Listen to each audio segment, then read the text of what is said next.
நம்ம சேனல் பார்க்குற எல்லாருக்கும் வணக்கங்க. இன்றைக்கி நம்ம ஒரு ப்ளவுஸோட முன்பக்க டாட்டு 3 டாட் எப்படி பிடிக்கணுன்றதை பற்றி தான் நம்ம இப்போ பார்க்க போகிறோம். அதாவது ஷோல்டரோட சென்டர் பகுதியை நம்ம வச்சு மார்க் பண்ணுறோம். அதாவது கீ டாட் பகுதி ஷேப் டாட்டை மார்க் பண்ணியாச்சு. அதுக்கப்புறம் பார்த்திங்கன்னா இந்த கொக்கிப்பட்டி பக்கம் வர்ற டாட் எப்படி பிடிக்கணும் அப்படின்றது நம்ம பொதுவாக சென்டர் பகுதி வச்சு பிடிப்போம். அப்படி பிடிக்கக்கூடாது. அதாவது கழுத்து சப்போஸ் நம்ம அகலமாக வைக்கிறோம் அப்படின்னா நீங்கள் சென்டர் எடுக்கும்போது அது நம்மளுக்கு கீழே வரும். அந்த ஷேப் டாட்டை விட கீழே வரும். அதனால் அப்படி பிடிக்கக்கூடாது.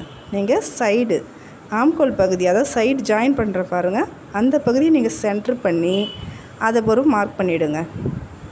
எல்லா ப்ளவுஸுக்கும் நீங்கள் இப்படி எடுத்து பார்த்தா தான் நல்லாயிருக்கும். கரெக்டாகவும் நம்மளுக்கு ஷேப் கோடு வரும்.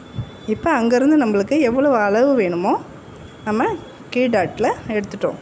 அங்கேருந்து நம்ம ஒவ்வொரு ப்ளவுஸுக்கும் ஒவ்வொரு அளவு மாறுபடும். அந்த தூரம் டாட்டோட தூரம் அதை வரைஞ்சிக்க வேண்டியதுதான். வரைஞ்சிட்டு இப்போ நம்ம கரெக்டாக கொக்கிப்பட்டியோட டாட் எப்படி எடுக்கணுன்றதை இப்போ கண்டுபிடிச்சிட்டோம். இப்போ அதை தச்சுக்கிறோம்.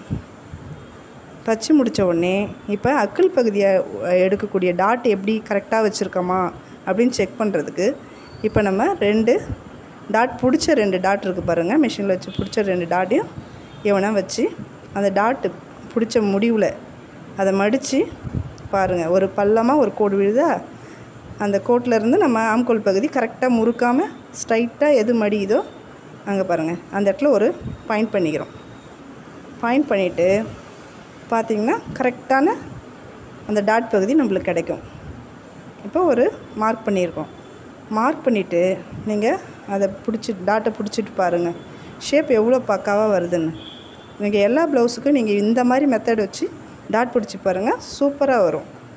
பிடிச்சிருந்தா ஒரு லைக் பண்ணுங்கள். பாய்.